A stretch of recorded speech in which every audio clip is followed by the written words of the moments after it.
Hey everybody, Dr. Dave Marcos here, and I wanted to talk to you a little bit about allergies. How many times have you seen that? I call it the allergy salute. I was that kid from basically the day I can first remember anything until probably my early 30s. So I kind of got out of the allergy salute a little over 20 years ago. So why do we do that? Well, everybody gets itchy scratchy at some point in time. All of us produce mucus. And in other videos I've talked about what that is immunologically.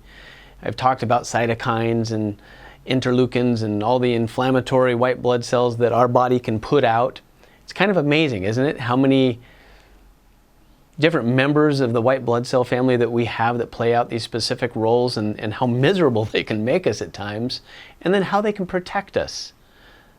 So what I wanted to touch on today is the concept of why we have allergies and why they might seem to be out of control and how we can turn the dial down on those. So oftentimes when folks come in and they tell me that they are sensitive to their environment, I'll look at the labs that they've done, and oftentimes they'll have done like a RAS test where they have a pinprick, and I call it getting shot with a little bit of hair of the dog that bit you. So a RAS test is essentially where they'll take a substance and they inject a small amount of that solution of that substance into your skin, and if it produces a wheal or a swelling, that's an immune response in a very specific antibody line called IgE. And IgE antibodies are the kind that act really quickly. And if it doesn't swell up real quickly, but it does, say, later on that day, that's an IgG response, and that would be a delayed hypersensitivity. Those are two important things. There are other antibodies too. That test is not the alpha and omega of testing. It's just the way the nomenclature is set up. If it's an IgE response, it's a true allergy. And if it's an IgG response, and I would also add IgM or IgA or a cytokine response, those are all intolerances. However, they all make you miserable. So I think it's just a game of semantics personally. So what I find typically is that we collect sensitivities over the course of our life. And because we don't identify them early on, and we oftentimes pack them along as friends, and we just keep including them, whether it be in our diet or our environment or in our cosmetics or the body care things that we might be using, and our immune system keeps getting exposed to it, the greater the amount of inflammation that the immune system experiences, the more aware it is of everything else that is coming in.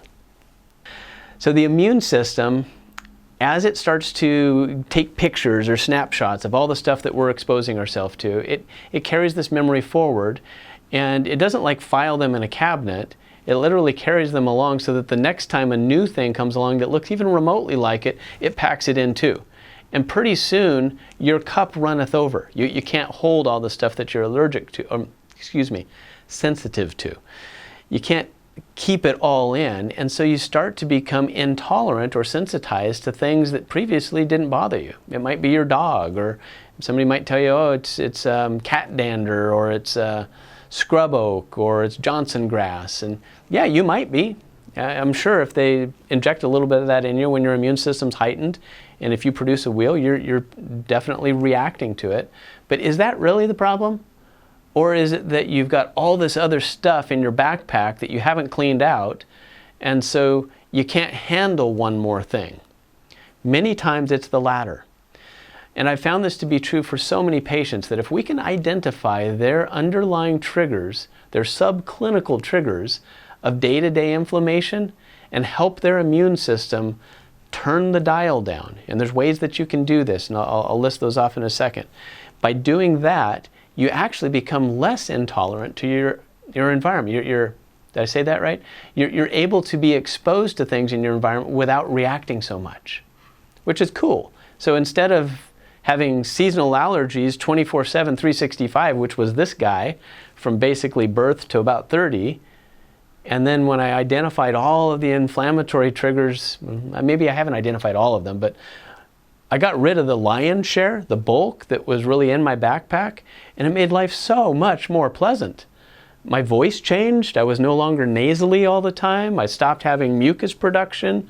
My joint swelling went away. My digestion improved. I stopped having to wrench my neck around because my muscles felt better. Think about all the things that are really just signs of inflammation. I was a poster child of that. And so many people that sit here at my desk are as well.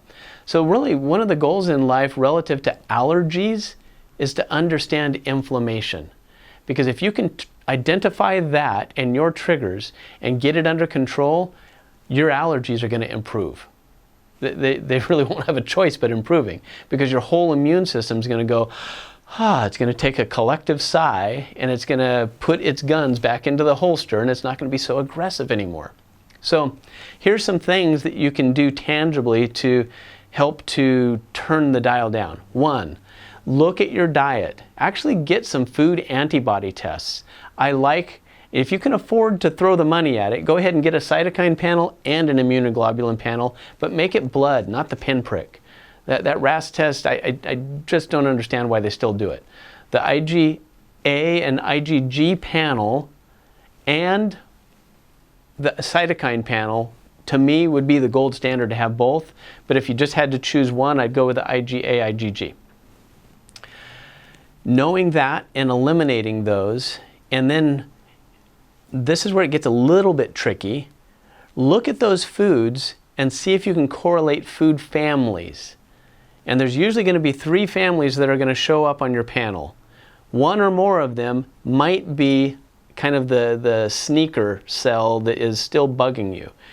It's commonly histamines, lectins, or sulfurs. Sometimes it's a combination, but usually one of those will really shine out when you look at your panel.